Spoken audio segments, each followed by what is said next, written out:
අපි හැමෝම පාවිච්චි කරන නම තමයි මේ ආතරයිටිස් කියන්නේ. ආතරයිටිස් කියන රෝගය ඇති වෙන්නට බලපාන හේතු සාධක මොනවද තියෙන්නේ? ප්‍රධාන වශයෙන්ම අපි දැන් ගොඩක් වෙලාවට අපිට කියන්නේ සංධිගත වේදනාව කියලා තමයි අපි ආයුර්වේදයේ විස්තර කරන්නේ. එතකොට කියන්නේ ඒකට අපි කියනවා ඔස්ටියෝඅතරයිටිස් කියලා කියනවා. එතකොට ඔස්ටියෝඅතරයිටිස් තමයි දැනට ගොඩක් වෙලාවට බහුලම ආතරයිටිස් විදිහට තියෙන්නේ. ඊට අමතරව රුමටොයිඩ් ආතරයිටිස් කියලා තියෙනවා. ඒක රුමටික් ෆීවර් එකත් එක්ක පහුකාලීන තියෙන රුමටොයිඩ් ආතරයිටිස් එකක්. ඒක ශරීරයේම ඒ කියන්නේ ක්‍රියාවලියක් නිසා තියෙන එකක්. ඒ වගේම තව විවිධ ආතරයිටිස් වර්ග තියෙනවා. ගවුට් ආතරයිටිස් තියෙනවා. ඒ වගේම සොරයිටික් ආතරයිටිස් ප්‍රධානව අපිට හඳුනන්න පුළුවන්. විශේෂයෙන්ම මෙහිදී අපි ඔස්ටියෝඅතරයිටිස් ගැන කතා කරනවා නම් ඔස්ටියෝඅතරයිටිස් කියලා කියන්නේ කාලයක් තිස්සේ ඒ කියන්නේ ශරීරයේ තියෙන ඒ කියන්නේ chronic degenerative disease එකක් විදිහට තමයි අපි කියන්නේ. ඒ කියන්නේ කාලීනව සිද්ධ වෙන පරිහානීය ක්‍රියාවලියක් නිසා තමයි මේ ඔස්ටියෝඅතරයිටිස් කියන රෝගය ඇති වෙන්නේ. එතකොට ඔස්ටියෝඅතරයිටිස් කියන රෝගයට ප්‍රධානව බලපානවා අපේ ඒ කියන්නේ අපි වයසට යනකොට අපේ ශරීරයේ පරිහානියට පත් වෙනවා. ඒ කියන්නේ අපි සාමාන්‍යයෙන් කුඩා කාලේ ඉන්නකොට අපේ අස්ථි සාමාන්‍යයෙන් වර්ධනය වෙනවා. ඊට පස්සේ තරුණ වයසේදී අපි අස්ථි ශක්තිමත් වෙනවා. ඒතර වයසට යනකොට අස්ථි ටික ටික ගෙවෙනවා. එතකොට වයසට යනකොටත් එක්ක මේ ඔස්ටියෝඅතරයිටිස් කියන රෝගය ඇති වෙන්න පුළුවන්. ඒක සාමාන්‍ය දෙයක්. ඊට අමතරව අපේ ශරීරයේ ඒ කියන්නේ උසට සරලන බරක් නොමැති. මේ කියන්නේ අපි කියන BMI එක. ඒ කියන්නේ එහෙම නැත්නම් ඕවර්වේට් කියන එක. ඒ කියන්නේ අධික බර වීම නිසා එතකොට අපේ අස්ථි පද්ධතිය කියන්නේ අස්ථි පද්ධතිය තමයි තිලක්ෂණය අපේ ශරීරයේ කියන්නේ සියලුම අවයවයන් කියන්නේ දරාගෙන ඉන්නේ. එතකොට අපේ ශරීරයේ බර වැඩි වෙනකොට අස්ථි පද්ධතියට ඒක දරා ගන්න බැරි වෙනවා. එතකොට අපි කියන weight bearing joints කියලා. ඒ කියන්නේ බර දරා ගන්නා සංදි වලට ඒ බර දරා ගන්න බැරුව ඒ වගේ තියෙනවා ඒ කියන්නේ සයිටෝකයින්ස් තියෙනවා. ඒවාගෙන් ඉන්ෆ්ලමේෂන් එකක් ඇක්ටිවේට් වෙන්න පුළුවන්. එතකොට මේ ඇක්ටිවේට් වෙන ඉන්ෆ්ලමේෂන් එක නිසා කාලයක් යනකොට ඔස්ටියෝඅතරයිටිස් වගේ රෝගී තත්ත්වයක් ඇති වෙන්න පුළුවන්.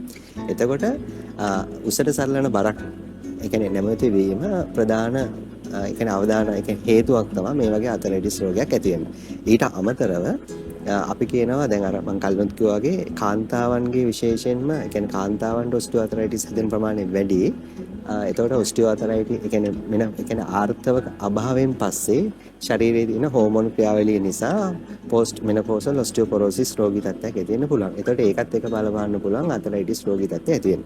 ඊට අමතරව අපේ ගොඩක් වෙලාවට අපි මාංශ පේශිවල දුර්වලතාවය. ඒ කියන්නේ අපි කියනවා මසල් වීක්නස් එක.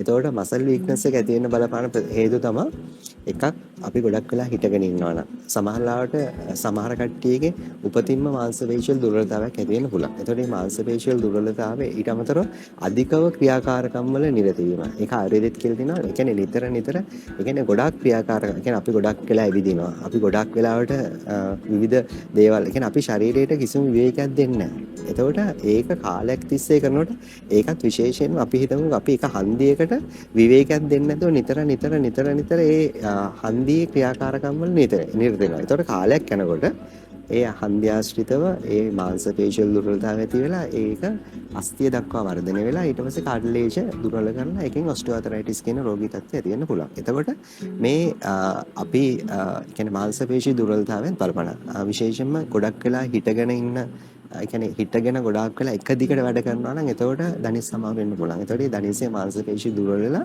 ඒකෙන් ඒ වගේ තත්ත්වයක් ඇති වෙන්න පුළුවන්. ඊට අමතරව තව විශේෂ හේතුවක් තියෙනවා ට්‍රොමැටික් ඉන්ජරි කියලා. ඒ කියන්නේ ට්‍රොමැටික් ඉන්ජරි කියන්නේ අපි දැන් අර කැඩුම් බිඳුම් බෙදගම ගැන කතා කරේ. අපි මොකක් හරි අස්ථියකට හරි හන්දියකට හරි මොකක් හරි ඒ කියන්නේ හානියක් වෙනවා. උදාහරණයක් විදිහට ගත්තොත් ධනේශ ආශ්‍රිත ප්‍රදේශයේ මොකක් හරි කැඩීමක් සිද්ධ වෙනවා.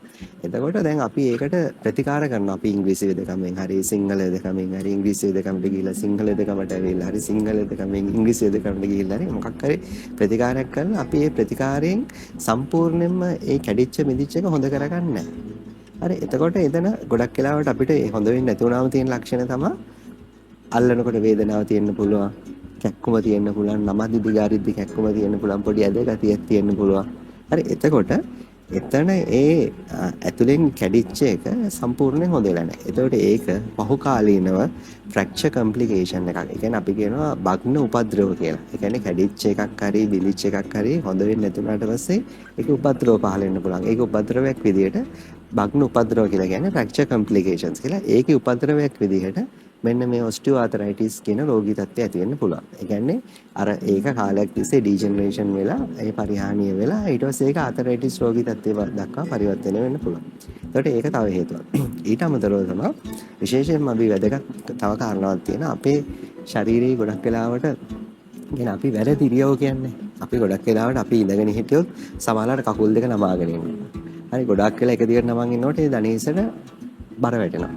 හරි එහෙම නැත්නම් අපි ගොඩක් වෙලාවට පඩිපෙළ නගිනවා. ඒ කියන්නේ පඩිපෙළ නගින්න අත්‍යවශ්‍ය නම් පඩිපෙළ නගින්න ඕන. නමුත් අපි සමහරවිට අනවශ්‍ය විදිහට නගිනවා අපි ඒ වගේ. හරි ඊට අමතරව අපි ගොඩක් වෙලාවට ඇඳේ ඉන්නවා නම් නිදා ගන්න වැරදි ඉරියව්.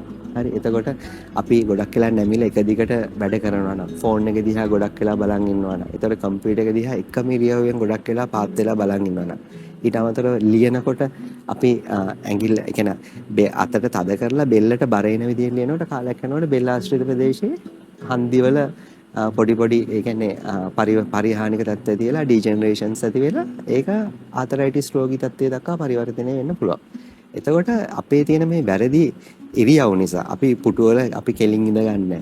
හරි ගොඩක් වෙලාවට අපි කුදු වෙලා යන්නේ. හරි එතකොට නිදා ගන්නකොට අපි කුදු වෙලා නිදාන්නේ. ඇල අතට හරි උඩ අතට නේ මුණින් අතට නිදා ගන්නවා. ඉතින් ඒ වගේ කොට්ට පාවිච්චි කරනකොට ගොඩක් ලොකු කොට්ට පාවිච්චි කරනවා. එතකොට ඒ වගේ දේවල් වලින් අපේ ශරීරයේ හන්දිවල තියෙන මාංශ පේශි ඉරිලා ඒ මාංශ පේශි ආශ්‍රිතව ආසාද කියන්නේ අර ඉන්ෆ්ලමේෂන් එකක් ඇති වෙලා ඒක කාලයක් තිස්සේ කරගෙන යනකොට ඒක ආතරයිටිස් කියන රෝගී තත්ත්වයට දක්වා පරිවර්තනය වෙන්න පුළුවන්.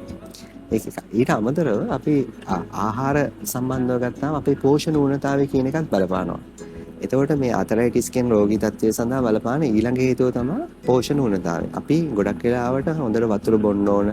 අපි වතුර වල තියෙනවා ඒ කියන්නේ විටමින්ස් වර්ග තියෙනවා, කැල්සියම් තියෙනවා, විටමින් D වර්ග තියෙනවා, හිරු එළියේ නිරාවරණය වෙන්න ඕන. ගොඩක් වෙලාවට කැල්සියම් ඌනතාවය සහ විටමින් D ඌනතාවය කියන දෙක ගොඩක් වෙලාවට මේ අස්තිවල රෝග සඳහා බලපානවා. ඉතින් එතකොට අපි මස් මාළු ඒ කියන්නේ මාළු වර්ග කනවා නම් කුඩා මාළු වර්ග කන්න ඕන. නමුත් මාළු කන්න නැත්නම් ඇට වර්ග කන්න පුළුවන්. ඉතින් ඒ වගේ දේවල් වලින් මේ අස්ති පෝෂණය කියන එක තියා ගන්නවා නම් විශේෂයෙන්ම වතුර ගොඩක් බොනවා නම් මේ අස්ති වල හොඳ පෝෂණයක් ලැබෙනවා. ලංකාවේ තියෙන වතුර වල විටමින්ස් වර්ග, ಖನಿಜ ලවණ, කැල්සියම් වගේ දේවල් ඕන තරම් තියෙනවා. ඉතින් එතකොට මේ පෝෂණ ඌනතාවය කියන එකත් මේ හන්දිගත වේදනාව නැත්නම් මේ ඔස්ටියෝආතරයිටිස් කියන රෝගී තත්ත්වය සඳහා බලපානවා. එතකොට ওই කාරණා තමයි ගොඩක් වෙලාවට විශේෂයෙන් බලපාන්නේ මේ ඔස්ටියෝආතරයිටිස් කියන රෝගය සඳහා.